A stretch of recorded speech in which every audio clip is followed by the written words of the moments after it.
Rancangan Santapan Jiwa My Quran Time ini dibawakan oleh MFDM Group of Companies, 3Q Equestrian dan Fraser Valley Kuala Kubu Baru.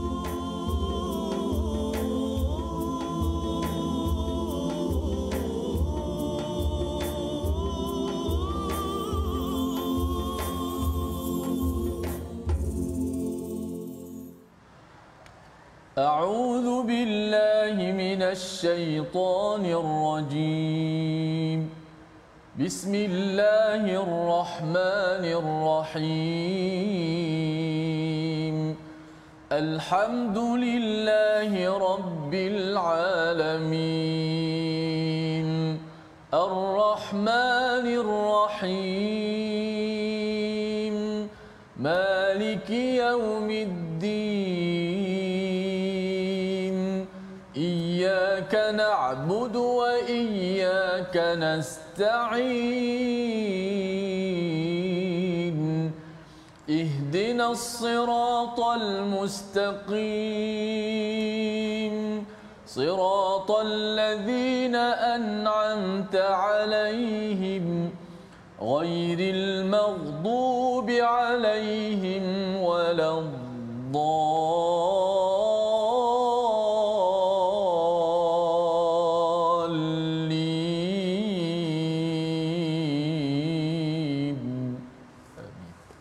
Assalamualaikum warahmatullahi wabarakatuh. Alhamdulillah wassalatu wassalamu ala Rasulillah wa ala alihi wa man wala syada la ilaha illallah syadana Muhammadan abduhu wa rasuluh. Allahumma salli ala sayidina Muhammad wa ala alihi wa sahbihi ajma'in. Amma ba'du. Apa khabar tuan-tuan dan puan yang dirahmati Allah sekalian? Kita bertemu dalam My Quran Time baca faham amal pada hari ini untuk sama-sama kita mengulang kaji halaman 523 hingga 528 pada hari ini, dan kita bersama-sama pada hari ini bersama Al-Fadil Ustaz Dr. Syafiq. Apa khabar Ustaz? Baik, alhamdulillah. Alhamdulillah, ahlan wa sahlan Ustaz ya ke teratak kami My Quran Time sama-sama bersama tuan-tuan dan bersama Ustaz Tirmizi. Apa khabar Ustaz? Baik, alhamdulillah. Safa semua sihat, alhamdulillah. Alhamdulillah Ustaz ya. Kita bersyukur bersama dengan Dr. Syafiq sekali lagi. Kita sama-sama ingin mencongkel dan mendapatkan lebih banyak permata daripada halaman yang telah pun kita baca, yang telah pun kita tadabbur secara ringkas pada minggu ini. Mari sama-sama kita mulakan dengan doa kita. Subhanakala ilmalana illa ma 'allamtana innaka antal alimul hakim. Rabbi zidni ilma. Kita ingin sama-sama ya memulakan sesi kita pada hari ini dengan menyemak kepada bahagian akhir daripada surah Az-Zariyat, surah yang ke-51, iaitu pada halaman 523, di mana kita akan melihat kepada peringatan daripada Allah, seruan daripada Allah Subhanahu Wa Taala untuk wadzakir fa inna dzikra.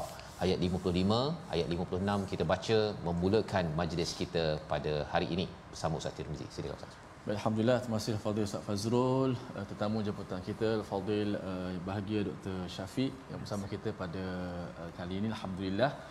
Dan kita akan terus membaca ayat 55 dan 56, satu ayat yang sangat masyhur, selalu disebut-sebut oleh para asatizah kita tentang peringatan yang memberi manfaat kepada orang beriman. Bermanfaat dari sudut apa tu Safas, mungkin insya-Allah Dr. akan pastikan. Selalu kita sebut tentang manfaat, hidup memberi manfaat, orang yang terbaik memberi manfaat kepada orang lain. Kita nak belajar hari ini apakah yang dimaksud manfaat kepada orang-orang yang sentiasa mendapat peringatan, dan ayat 56 juga ayat yang besar maknanya kepada kita semua. Kita baca terlebih dahulu. A'udzubillahi minasyaitonirrajim. Bismillahirrahmanirrahim. Wadzakir fa inna dzikra tanfa'ul mu'minin.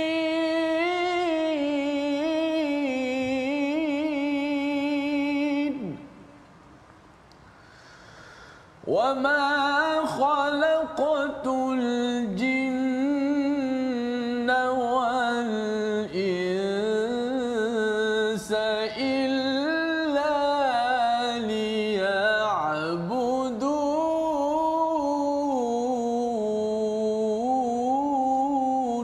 Sadaqallahul azim. Surah Al-Azim ayat yang ke-55, dan berilah peringatan kerana sesungguhnya peringatan itu bermanfaat bagi orang-orang yang mukmin.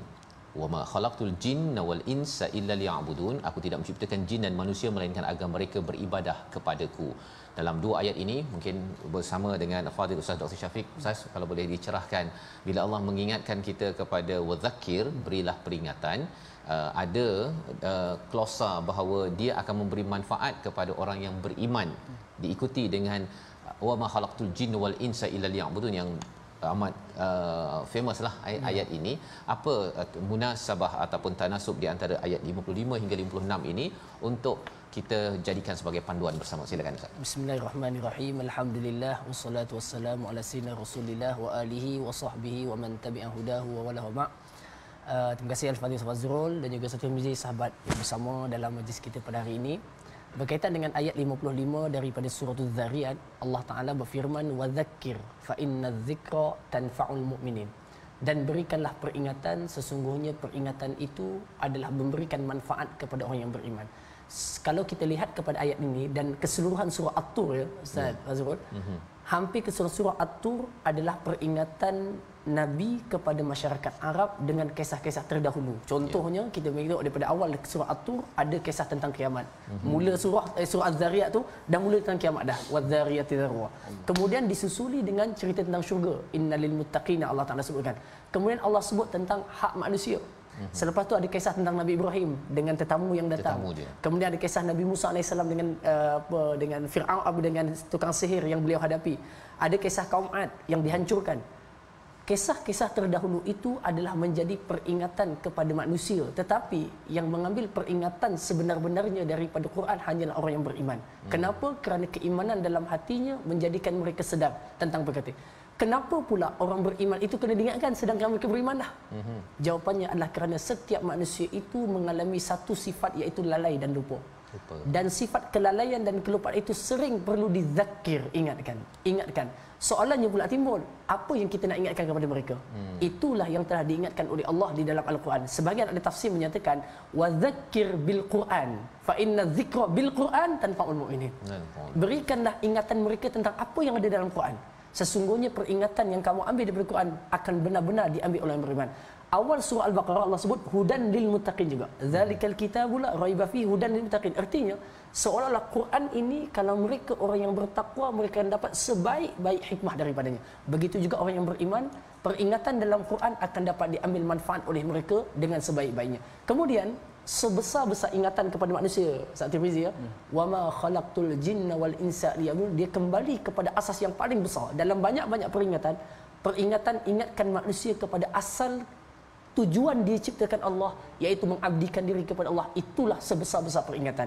Dan perkataan liya'budun, lam di situ dipanggil lamut ta'lil ataupun illah, iaitu diciptakan jin dan manusia itu tujuannya untuk liya'budun. Cuma liya'budun ni sebenarnya bila orang sempitkan pemahamannya, dia kata maknanya untuk sembahyang je. Sembahyang ya. Untuk puasa. Sedangkan perkataan abd dalam bahasa Arab artinya al-khudu' wa tazallul, iaitu untuk kamu betul-betul tunduk dan patuh kepada Allah dalam semua kehidupan kamu. Mestilah dilihat apa yang Allah Ta'ala perintahkan kepada kamu. Liya'budun dalam tafsir lain menunjukkan liya'rifun, supaya kamu kenal Allah. Jadi kesimpulannya, kalau kita boleh buat kesimpulan, setiap daripada kita memerlukan kepada tazkirah, peringatan yang selalu. Sebab saya sendiri lupa. Kadang-kadang kita tahu kita hamba Allah, tapi kita lupa kita akan kembali ke akhirat Allah. Kita akan dihisap dalam setiap detik hidup kita. Kita lupa ada orang ingatkan kita. Peringatan itu akan jadi manfaat bagi orang yang beriman. Dan ingatan yang paling besar adalah ingatkan balik kepada manusia. Kita akan kembali kepada Allah dan Allah akan hisap dengan segala perbuatan kita. Kalau kita menjadi hamba Allah, kita akan dibalas dengan balasan yang baik. Illa liya'budun. Dan kenapa disebut jin dengan manusia je? Kerana dua je ini dipanggil sebagai mukallaf. Lembu, kambing tak kena tanya. Tak ada. Jin dan manusia saja. Dan kenapa dimulakan dengan jin? Kerana jin adalah yang terbanyak di kalangan manusia yang diciptakan oleh Allah Subhanahu Wa Taala. Kesimpulannya kalau kita boleh buat adalah kita kena sedar bahawa Allah menciptakan kita, Allah menciptakan segala benda di dunia ini untuk kita mendapat manfaat. dan kita diciptakan oleh Allah adalah satu tujuannya untuk kita tunduk dan patuh kepada segala perintah Allah Subhanahu wa taala, barulah kita benar-benar menjadi hamba kepada Allah Subhanahu wa taala. Masya-Allah ya, jadi itu adalah satu perkara yang amat penting. Kalau awal daripada surah Az-Zariyat ini membawa angin itu menyebabkan debunga jantan betina, dapatlah manfaat kita durian ke mangga ke apa ke, tapi sebenarnya durian mangga itu yang apa, binatang lain pun boleh makan Ustaz ya, tetapi sebelum bercakap tentang boleh makan itu adalah mengambil peringatan ya daripada apa sahaja, daripada alam maya pada ini, daripada sejarah yang ada, agar kita boleh jadi hamba lah ya. Yang lain itu hamba juga tetapi tidak mengabdikan diri sebenar-benarnya kepada Allah Subhanahu Wa Taala. Jadi ini adalah pelajaran penting untuk kita. Mengambil pelajaran itu adalah satu perkara yang penting daripada setiap apa sahaja yang kita makan, yang kita dapat gunakan, yang dapat kita perhatikan, dan itu adalah untuk membina kehambaan kita pada setiap butir nasi lemak ataupun kuitiau yang kita ambil pada hari ini. Baik, kita ingin pergi kepada surah At-Tur, surah yang bercerita tentang pilihan di antara syurga dan neraka Allah Subhanahu taala. Ada tawaran daripada Allah. Kita nak baca ayat 21, ayat yang bercakap tentang ayah ibu boleh memimpin kepada anak cucunya masuk syurga sekeluarga, tetapi kita nak melihat bersama dahulu apakah isi ayatnya sebagai ulang kaji pada hari ini. Ayat 21 bersama Al-Fadhil Ustaz Tirmizi. Silakan Ustaz. A'udzubillahi minasyaitonir rajim. Wallazina amanu wattaba'athum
Surah Al-Azim ayat yang ke-21, dan orang-orang yang beriman beserta anak cucu mereka yang mengikuti mereka dalam keimanan, kami pertemukan mereka dengan anak cucu mereka di dalam syurga, dan kami tidak mengurangi sedikit pun pahala amalan kebajikan mereka. Setiap orang terikat dengan apa yang dikerjakannya. Di hujung ayat 21 ini ada perkataan rahin. Biasanya kita berjumpa dengan kedai rahnu ya, rahnu. Jadi tuan-tuan puan-puan yang banyak emas ya, banyak gelang, yang suka berrahnu ya, rahnu itu ada kaitan dengan rahin. Tapi apa pula kaitannya dengan ayat 21 ini? Bersama Al-Fadhil Ustaz. Terima kasih Ustaz Azrul. Dalam ayat ke-21 kalau kita amati dengan baik, ini ayat yang sangat besar untuk mengajarkan kita membina syurga, membina keluarga di dalam syurga Allah Taala. Kita nak anak kita, isteri kita, kita jumpa balik, dan perjumpaan kita itu di dalam syurga Allah Taala.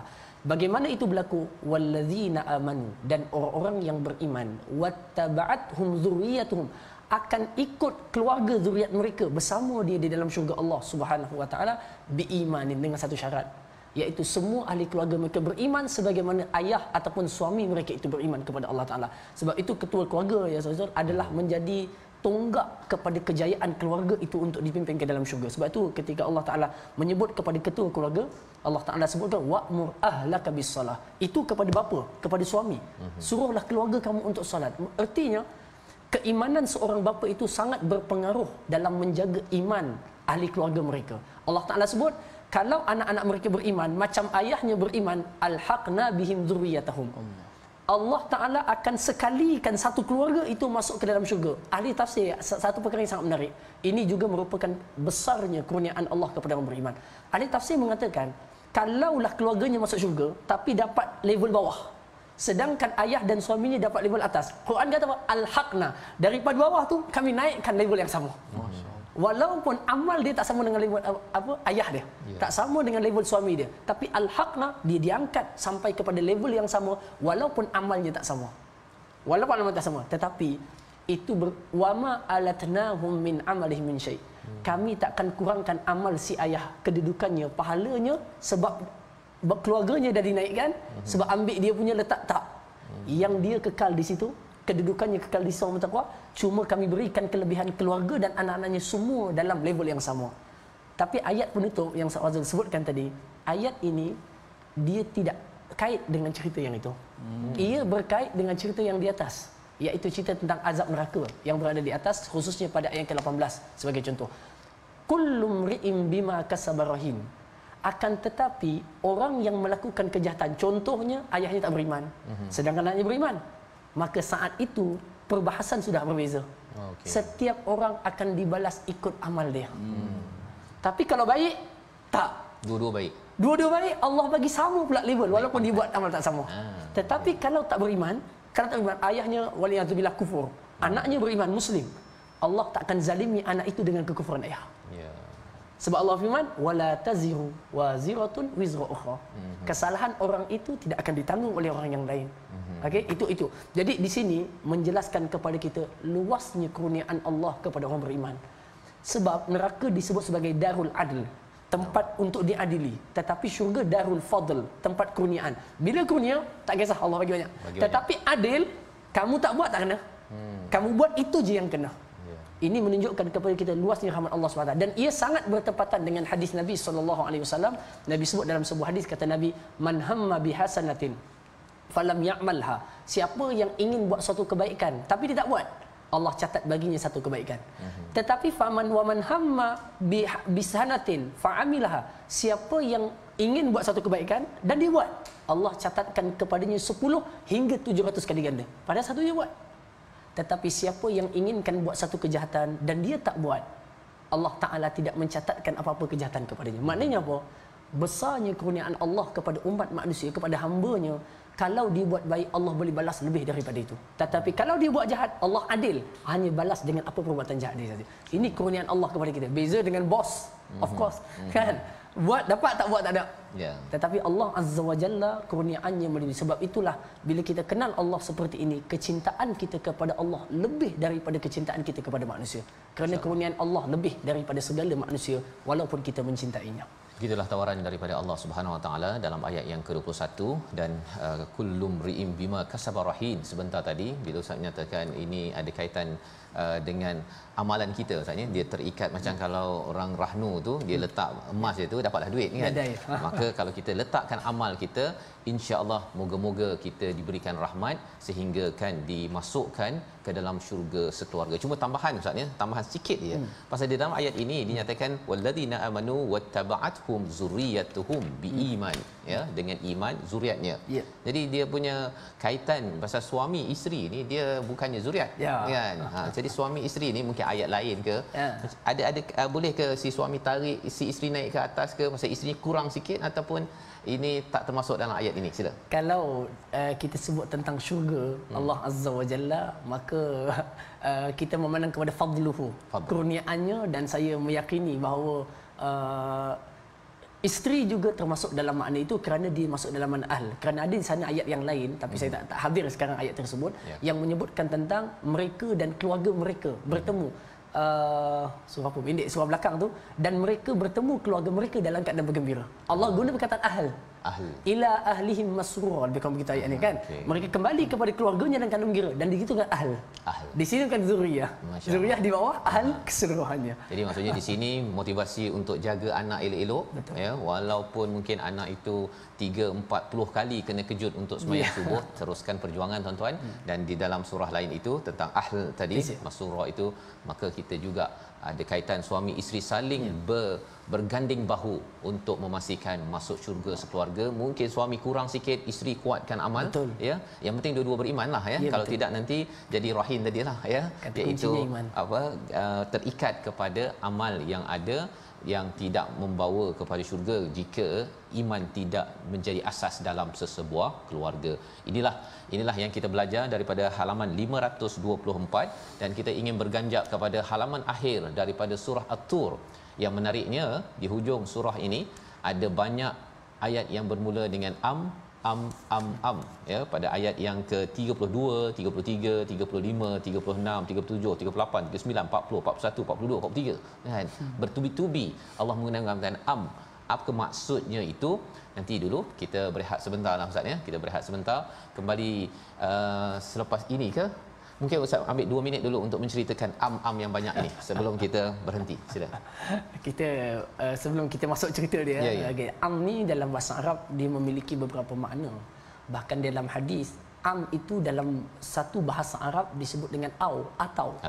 Tetapi ada juga yang menyebutkan am ini dengan kesesuaian makna ini dengan bal, bahkan, dan boleh jadi am juga dengan makna ataf dan. Nanti kita akan tengok dalam konteks ayat lah. Tetapi di sinilah keunikan bahasa Arab yang digunakan perkataan am dan kefasihan yang digunakan pada ayat tersebut yang sepatutnya dan sebenarnya kepada kita untuk kita cermati kenapakah penggunaan am dan bukan au, dan kenapa pula am dan tidak digunakan kepadanya waw. Wa yaquluna syairun sebagai contoh. Dan kita akan dalami itu nanti insya-Allah. Apa yang paling penting adalah bahasa Arab ataupun bahasa Al-Quran ini semakin kita kuasai kesusastraannya, semakin kita akan merasai kelazatannya. Sebab itulah kalau kita boleh pesan kepada siapa yang ada kemampuan untuk belajar bahasa Arab, tak kira dia pengajian Islam ataupun bukan, maka pelajarilah dengan niat kita dapat merasai dan mendalami keindahan bahasa Al-Quran yang siapa merasainya takkan pernah kenyang dalam menghirup kelazatan bahasa Al-Quran Al-Karim. InsyaAllah. Jadi itu adalah asas sebelum kita berbincang tentang isi daripada halaman 525 dan pada Pesta Buku yang lepas saya berbincang dengan sastrawan negara ya, rupa-rupanya bila ada sastra, bila ada bahasa, seseorang itu dapat mencanai dan juga mengatur perkataan yang indah, dan ia bukan sekadar indah tetapi ia ada kaitan dengan sumbernya daripada hati dan sudah tentunya dikaitkan dengan kebaikan fitrah yang ada pada diri manusia. Kita akan ikuti apakah isi daripada halaman akhir surah At-Tur. Berehat sebentar, My Quran Time, baca faham amal insya-Allah.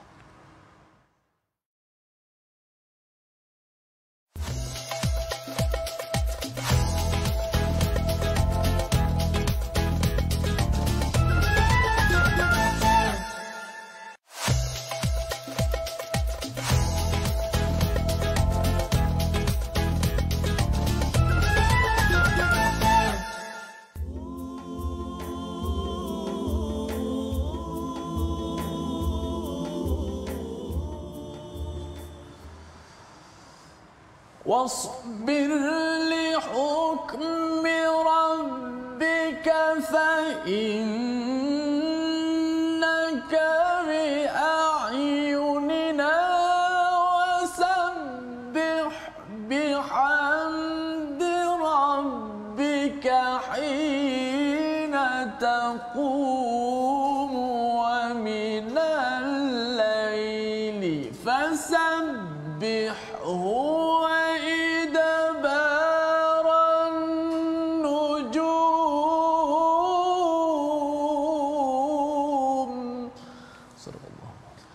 Kembali kita dalam My Quran Time baca faham amal pada hari ini untuk sama-sama kita melihat kepada muka surat 523 hingga 528 dan kita bersyukur kepada Allah Subhanahu taala kita bersama Al-Fadhil Ustaz Dr. Syafiq pada hari ini untuk sama-sama kita melihat kepada bagaimana surah At-Tur memberikan panduan kepada kita antara syurga dan neraka, dan ada hujah-hujah yang dibawakan.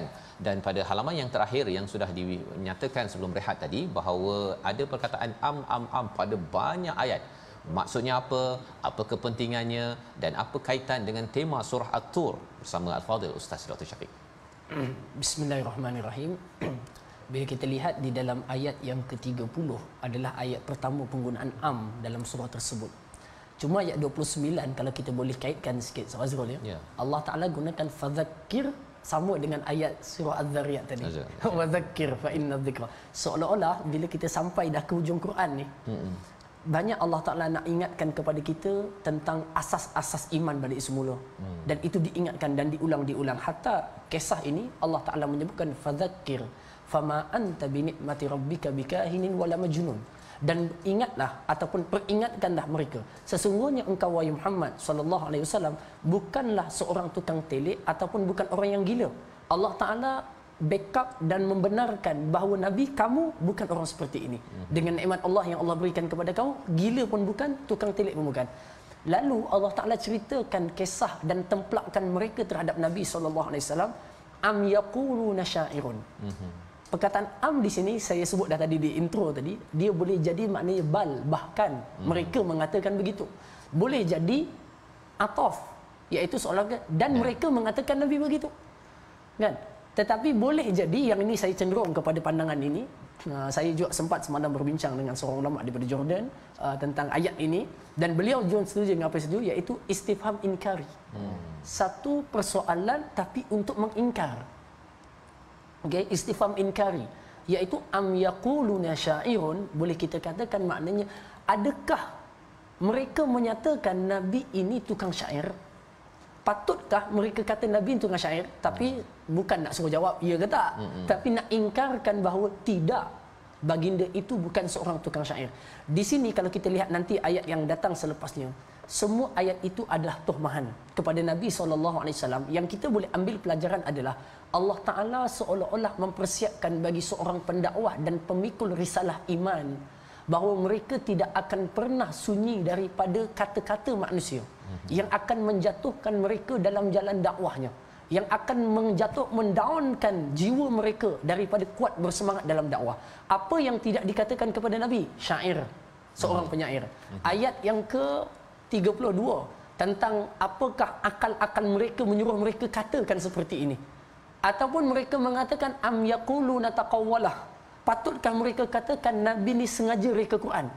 Bal la yu'minun, bahkan sebenarnya mereka tak bilang, kalau mereka beriman mereka takkan cakap macam tu. Kemudian Quran kata lagi am khuliqu. Okey, sampai ayat 35 ni Quran pula yang tanyakan kepada mereka supaya mereka berfikir. Tadi mereka tuduh kat Nabi. Ayat 35 bermula Allah Ta'ala dan Quran mengajak mereka berfikir dengan logik. Am khuliqu min khairi syai'in am humul khaliqun. Adakah patutnya mereka fikir mereka ni tercipta sendiri tanpa asal usul, ataupun diri mereka cipta diri mereka sendiri? Pencipta sendiri. Ya, di sana ada dua perkara yang patut kita lihat bersama bagi seorang pendakwah dalam mereka berhadapan kepada mad'u untuk membawa risalah iman kepada mereka. Yang pertama, mesti wujudnya yang dipanggil sebagai dalil dan hujah yang bersifat syar'i ataupun wahyu, dan yang keduanya ayat 35 membawa kepada dalil akli. Quran tanya kat mereka, adakah kamu tercipta sendiri ataupun diri kamu cipta diri kamu? Jadi mereka akan berfikir, macam mana saya nak cipta diri saya? Dan bagaimana pula saya tercipta tanpa ada asal usul? Di sini adalah dalil akal. Sebab itu di dalam Islam, dalam Quran hatta Allah sebut ulang kali afala ta'qilun. Afala ta'qilun, afala ta'qilun. Membawa akal, kerana orang kalau tak beriman, jiwanya tak nak beriman. Tetapi kita semua manusia ada satu persamaan, iaitu logik akal yang diterima semua. Kalau saya tanyakan kepada siapa pun, hatta orang bukan Islam, kita tanya, bolehkah seorang anak usianya lebih tua daripada ibunya? Boleh jadikah seorang anak usianya lebih tua daripada ibunya? Semua akan terima. Tak kira lah pandai ke bodoh ke, akan kata mana boleh. Mana boleh. Ibu mesti lebih tua daripada anak. Itu maknanya logik. Quran datang dengan dalil kedua, iaitu penghujahan logik akal. Untuk bawa mereka terfikir, sekurang-kurangnya mereka boleh balik ke belakang untuk fikirkan kebenaran Nabi Muhammad SAW. Jadi kalau kita nak sebutkan ayat seterusnya, am indahum khazainul ardh, adakah kamu pegang khazanah kekayaan Allah sampai kamu boleh mendakwa seperti itu? Am lahum sullamun, kamu pernah ke naik ke tingkat atas melihat takdir yang Allah ciptakan kepada manusia? Kemudian Allah Ta'ala sebut pula tentang kejahatan mereka. Am lahul banat walakum banun, kamu sandarkan pada Allah ada anak perempuan, kamu pula anak lelaki. Mereka kata malaikat itu anak perempuan Allah Ta'ala, dan sebagainya. Kesimpulan yang kita boleh buat di sini, hadirin yang dikasihan, orang yang beriman, mereka memiliki satu jalan dalam hati mereka, iaitu tanzih, menyucikan Allah daripada segala perkara yang tak patut dan tak layak bagi Allah. Okey, manakala orang kafir ataupun orang yang tidak mahu beriman kepada Allah, mereka akan datangkan segala akidah dan kepercayaan yang tak layak bagi Allah Ta'ala. Allah mungkin anak, Nabi yang diutuskan ada sekian dan sekian. Sebab itu kita perlu selalu mengambil jalan tanzih, menyucikan Allah dalam akidah kita daripada segala kelemahan, kekurangan, kesalahan dan sebagainya, supaya iman kita benar-benar bersih kepada Allah Azza wa Jalla. Akhir sekali ayat yang dibacakan oleh Ustaz Tirmizi tadi, Allah Taala sebut wasabbih bihamdi rabbika hina taqum wa minal laili fasabbih wa idbaran nujum, seolah-olah dengan semua kata-kata dan tohmahan orang-orang musyrikin yang menyempitkan dada kamu wahai Muhammad, ada jalan untuk kamu reduce bahasa dia, untuk kamu hilangkan tekanan tadi, iaitu apa? Bertasbih, memuji Allah dengan banyak ketika kamu solat berdiri, dan pada waktu malam panjangkanlah sujudmu. Okey, dalam ayat yang lain Allah Taala sebut apa? Walaqad na'lamu annaka yadhiqu sadruka bima yaquluna fasabbih. Allah tahu kata-kata mereka itu menyebabkan jada kamu sempit. Kita dalam hidup ni tuan-tuan, pendakwah ke bukan ke, dalam apa juga kebaikan, pasti ada kata-kata yang menyempitkan dada kita. Pasti ada orang yang kecam kita. Kan kadang-kadang kena skema pun kita stres juga kan, dan sebagainya. Kesempitan dada tadi akan dapat dikurangkan dengan dua perkara.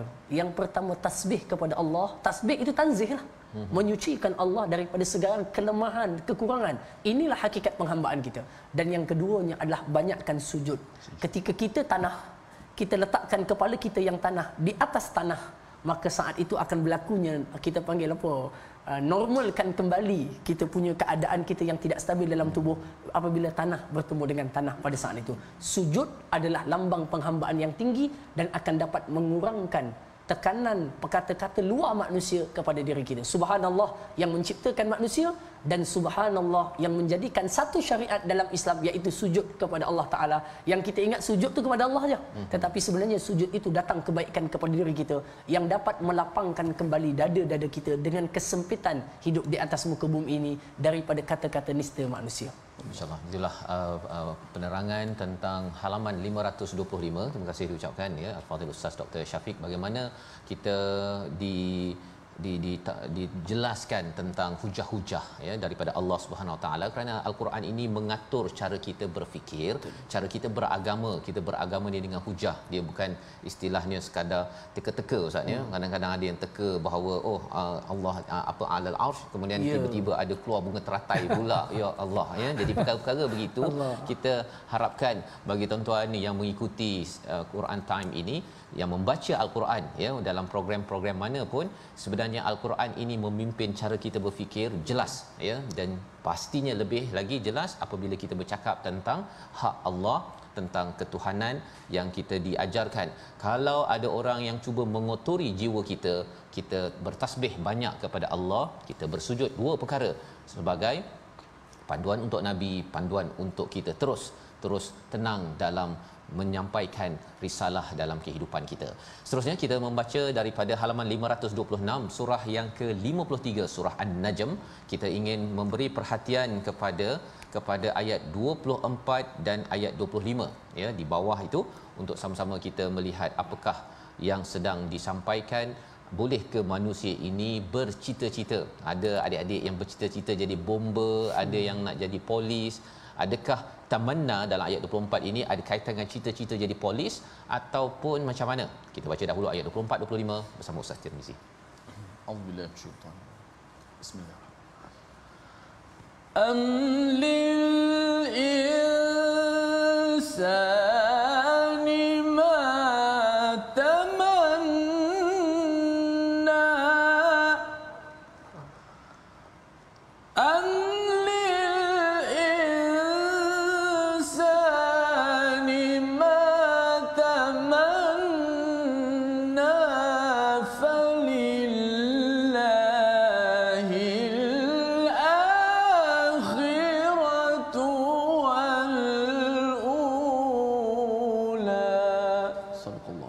Surah Al-Azim, atau apakah manusia akan mendapatkan segala yang dicita-citakannya pada ayat 24. Ayat 25 tidak, maka milik Allah lah segala kehidupan dunia, akhirat dan kehidupan di dunia. Ada perkataan am sekali lagi Ustaz ya, sama ada dia bal ataupun au ataupun wa, bersama Ustaz Dr. Syafiq.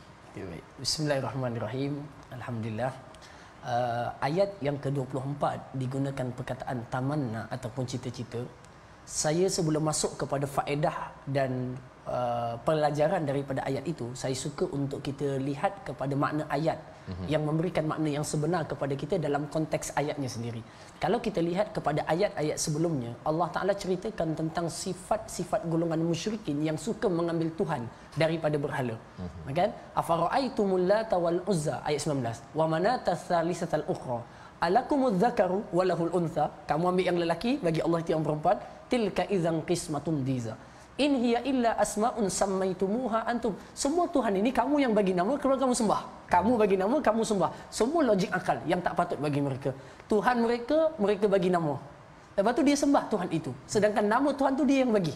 Jadi ini menunjukkan kepincangan akal mereka. Bukan jiwa, bahkan akal mereka. Bagaimana Tuhan itu dia yang berikan nama dan dia sembah. Kemudian Allah Ta'ala sebutkan pada ayat yang ke-23, in yattabi'una illa dhanna wa ma tahwal anfus. Tahwal anfus ni apa yang mereka inginkan oleh nafsu mereka, mereka ciptakan Tuhan mereka nak.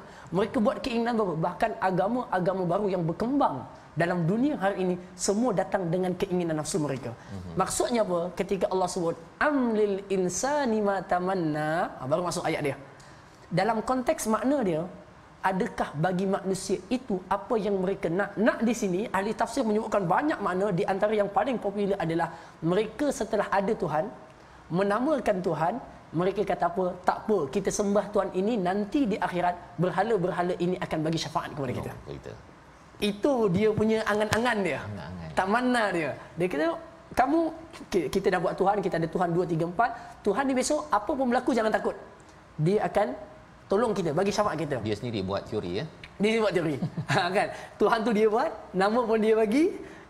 Apa kita panggil zon itu pun dia yang buat. Sebab tu Quran kata in yattabi'una illa zon. Zon. Sedangkan kita dengan Tuhan yakin, bukan zon. Kita dengan Allah Taala yakin, bukan zon. Akidah mesti dibina di atas yakin, bukan di atas zon. Tetapi mereka dalam Tuhan mereka zon. Zon, mereka zon. Mereka kata tak apa, berhala kita ni besok dia akan bantu kita di akhirat. Syafaat itu dari sudut konteks ayat.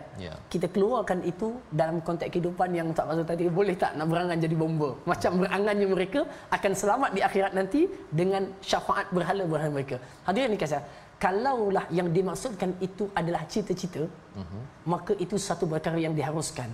Bahkan para Nabi memberikan galakan kepada sahabat, kata Nabi latustafhanna Konstantinia, akan dibuka kota Konstantinopel, sebaik-baik tenteranya adalah tenteranya, panglima yang terbaik. Semua sahabat inginkan mereka jadi tentera itu. Okey, antaranya yang terkenal adalah sahabat Nabi yang mulia, yang meninggal di Salahuddin Al-Ayyubi, Allahumma salli ala sayyidina Muhammad, yang sahabat Abu Ayyub Al-Ansari, minta maaf, Abu Ayyub Al-Ansari yang tinggal di sana dan nak jadi satu daripada tentera. Maknanya apa? Dia mencita-citakan apa yang Nabi sebut. Okey, dimenangkan. Tetapi ada satu yang buruk dalam pandangan Islam, dalam diri kita, namanya angan-angan. Angan-angan Mak Jenin dipanggil kan? Angan-angan ni tuan, Nabi dalam sebuah hadis, Nabi pernah lakarkan. Kita tak ada whiteboard di sini, tapi saya boleh lakarkan. Hadis Nabi ni melukis tak banyak dalam hadis. Tapi ada beberapa lukisan yang Nabi sebut dalam hadis. Antaranya yang sebut, hadis ini direkodkan oleh Al-Imam At-Tirmizi dan disyarahkan oleh Syekh Muhammad Ibn Iris Abu Nurraf Al-Marbawi dalam bukunya Bahrul Madhi. Nabi lukis petak begini, kan? Yang penonton boleh handaikan je lah. Okey. Segi empat begini, kemudian titik di tengah dan Nabi tarik keluar daripada kotak tu. Garis tersebut. Garis. Okey, macam layang-layang sikitlah, segi empat, titik dan tarik keluar. Nabi kata apa? Titik di tengah ini adalah manusia. Kotak di sekeliling itu adalah kadar ajalnya. Maknanya kita dikelilingi oleh ajal kita. Bila-bila, anytime, takkan boleh keluar daripada ajal. Lain yang keluar itu, itulah angan-angan manusia. Maknanya apa? Manusia kadang-kadang memiliki angan-angan lebih jauh daripada usia yang Allah tetapkan bagi dia. Jangan jauh-jauh, kita sendirilah kadang-kadang Ustaz Fazrul kan. Mungkin Ustaz Fazrul ada terangan nak jadi Perdana Menteri ke contohnya kan. Kan kadang-kadang sedangkan kita tengok umur kita sempat ke nak bertanding beberapa raya ni lagi kan. Contohnya, kadang-kadang kita nak jadi seperti itu dan ini angan-angan yang tidak disebut dengan satu usaha ataupun perkara yang dipuji dalam Islam adalah perkara yang sebenarnya buruk. Kenapa? Angan-angan akan hilangkan tazkirah tadi yang di depan tadi, fadzakir fa inna dzikra tanfa'u ini. Kerana angan-angan yang panjang akan menjadikan mereka lupa tujuan mereka adalah datang diciptakan Allah. Kenapa? Angan-angan yang panjang. Sebab itu dalam kitab-kitab tazkiyah ataupun tasawuf ada satu bab iaitu qat'ul aman, pendekkan angan-angan. Banyakkan harapan. dan besarkan langkah usaha dan cita-cita. Itu betul. Semangat yang tinggi betul. Tetapi angan-angan yang panjang akan menjadikan kita punya ketamakan bertambah. Betul. Dalam saya minta maaf dalam sebuah hadis tentang apa ni, angan-angan buat taman ala Allah tu. Orang yang cerdik, orang yang sentiasa mendana nafsah. Lawan tadi tu Wa tamanna ala Allah ta'amani. Maknanya apa maksud angan-angan itu? Okey, Nabi sebut dalam hadis al-kayyisu man dan ini dua moderator ni. Sama dia. Al-kayyisu man dana nafsah wa amila lima ba'dal maut. Orang yang cerdik ni, orang yang selalu hitung diri dia. Kan, hitung diri dia, dia kata banyak kurang, hak Allah yang melanggar, hak manusia, dosa kepada manusia, ya, dan sebagainya. Kemudian Nabi kata apa? Orang yang bodoh pula, yang tadi pandai, orang yang bodoh pula, mereka yang melakukan pelanggaran kepada perintah Allah, buat dosa, maksiat dan lain sebagainya, tapi dia ada wa tamanna 'ala Allahil amani. Dia angan-angan tak apa, Allah Taala dengan luas rahmat-Nya dia akan ampunkan saya walaupun saya berdosa. Kan? Dia berangan tapi dia tak bertindak dengan amal soleh. Berbeza dengan orang beriman. Dia nak kata macam tu boleh, tapi dia buat amal, dia kata insya-Allah mudah-mudahan apa yang aku dah buat ni berhijrah dan bertaubat, Allah ampunkan. Tapi orang yang jahil tak. Dia kata tak apa, kita teruskan, Allah Taala dengan rahmat-Nya akan ampunkan kita. Sedangkan tak ada usaha ke arah untuk diampunkan Allah. Maka dia sekadar angan-angan saja, tanpa sebarang satu langkah yang dibuat untuk dapatkan pahala Allah. Alamat jenis boleh sebut. Itulah cerita dia. Itulah maksud di tamanna sebentar tadi untuk kita jelas Ustaz ya. Maksudnya ada cita-cita yang okey, ada cita-cita yang tak okey. Cita-cita tak okey itu kerana asas ilmunya tak betul, kan? Kerana tak betul ya. Tetapi kalau katakan dengan usaha, dengan kalau tadi yang mengharapkan Allah ampun, tapi ada istighfar, ada pembaikan yang dibuat, maka itulah yang dipuji. Jadi kita kena pisahkan, dan Allah menemplak pada ayat 24 ni kumpulan yang dia harap tetapi harapan kepada berhala dahlah bagi nama sendiri ya. Lepas tu harapnya dia pula yang memberikan sifat berhala itu untuk menjadi penolong kepada dirinya sendiri. Ini adalah satu cara berfikir yang rosak, dan sudah tentunya Allah terus baiki pada ayat yang ke-25, falillahil akhiratu wal ula. Sesungguhnya Allah lah yang memiliki akhirat dan juga dunia ini, bukannya berhala tersebut.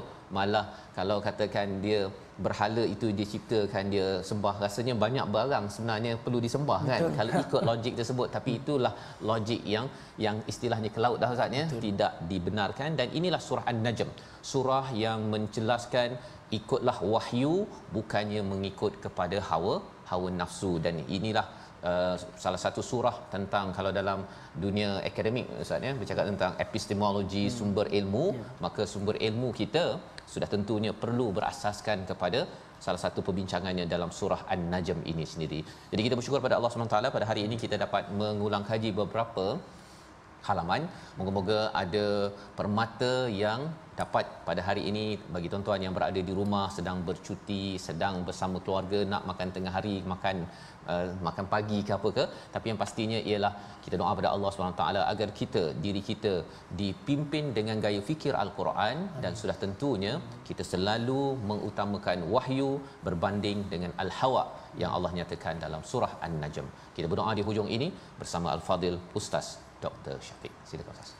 Bismillahirrahmanirrahim. Alhamdulillahirabbil alamin wa bihi nasta'in wassalatu wassalamu ala sayyidil mursalin wa khatamin nabiyyin wa ala alihi wa ashabihi ajma'in. Allahumma ighfir lana dhunubana wa liwalidina warhamhum kama rabbawna shighara. Ya Allah, ya Tuhan kami, ampunilah segala dosa-dosa kami. Ampunilah dosa kedua ibu bapa kami, ampunilah dosa guru-guru kami, ampunilah dosa anak-anak murid kami, sahabat dan teman kami. Ya Allah, jadikanlah kami dan keluarga kami menjadi penghuni syurga-Mu ya Allah. Ampunkan segala kelemahan dan kekurangan kami ya Allah. Bantulah kami untuk menjadi sebaik-baik hamba-Mu ya Arhamar Rahimin. Ya Allah, ya Tuhan kami, kurniakan kepada kami kelazatan mentadabbur kitab-Mu ya Allah. Kurniakan kepada kami sifat benar dalam bermuamalat dengan kitab-Mu ya Allah, dan jadikan Al-Quran sebagai petunjuk kepada kami, keluarga kami, dan matikanlah kami dalam jalan berkhidmat kepada kitab-Mu ya Arhamar Rahimin.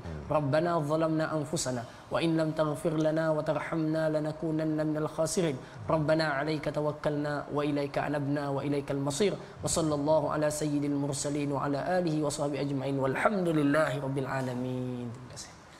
Amin ya rabbal alamin. Moga-moga Allah mengabulkan doa kita pada hari ini tuan-tuan bersama dengan Al-Fadhil Ustaz Dr. Syafiq dan juga Al-Fadhil Ustaz Tirmizi pada hari ini, dan terus kita ingin memastikan cara berfikir aras tinggi yang dibawakan Al-Quran ini kita lebar-lebarkan, sebar-sebarkan dalam tabung gerakan Al-Quran. Peluang untuk tuan-tuan menjadikan ruang ini untuk menyumbang ataupun juga mendapatkan bantuan untuk kita melaksanakan program-program Quran di sekolah ataupun di masjid ataupun di mana jua. Ada nombor yang tertera sebentar tadi, boleh hubungi kerana kita yakin bahawa ada rakan-rakan kita yang ingin menyumbang kerana ingin melihat anak-anak generasi akan datang adalah anak-anak yang cara berfikirnya mengutamakan kepada wahyu bukannya mengikut kepada nafsu. Kita bertemu pada halaman baru pada hari esok insya-Allah dalam My Quran Time, baca faham amal insya-Allah.